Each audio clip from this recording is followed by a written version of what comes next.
بسم اللہ الرحمن الرحیم۔ سیرت رسول صلی اللہ علیہ وآلہ وسلم، باب اول، چوتھا حصہ۔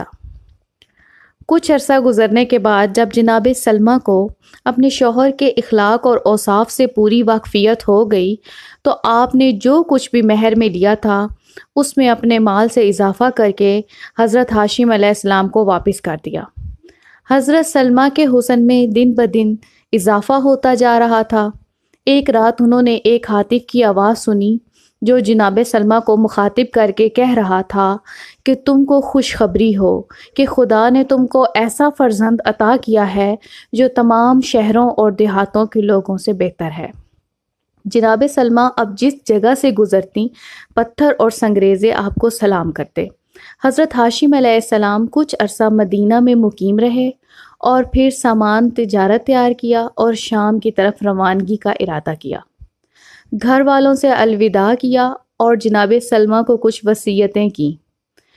جناب سلمہ نے غمگین دل کے ساتھ انہیں رخصت کیا۔ شام پہنچ کر آپ علیہ السلام نے جلد ہی سامان فروخت کیا اور کچھ ضروری سامان خریدا۔ سلمہ کے لیے تحفے لے کر واپس مدینہ کا سفر کیا، لیکن راہ میں بیمار ہو گئے اور ٹھہر گئے۔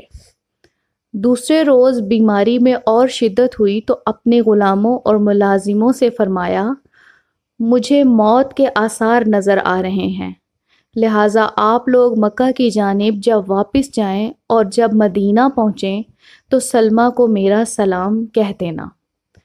اور اپنا وصیت نامہ لکھ بھیجا جس میں اپنے گھر والوں کے لیے کچھ وصیتیں تھیں اور اپنے بھائیوں سے کہا کہ میرے بعد مطلب کو اپنا خلیفہ بنا لیں۔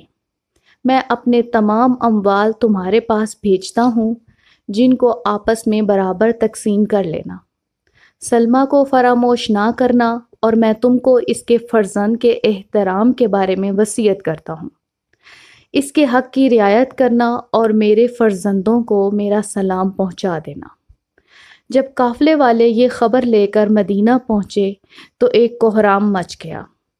پھر قافلہ مدینہ سے رخصت ہو کر مکہ پہنچا۔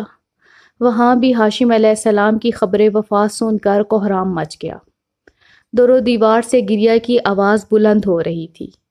ان کی وصیت کے مطابق جناب مطلب کو سب نے اپنا پیشوا بنا لیا اور کمان اسماعیل علیہ السلام، نالین شیس علیہ السلام اور پیراہن ابراہیم علیہ السلام اور انگشتری نوح علیہ السلام اور تمام تبرکات انبیاء علیہم السلام جو کچھ ان کے پاس تھا جناب مطلب کے سپرد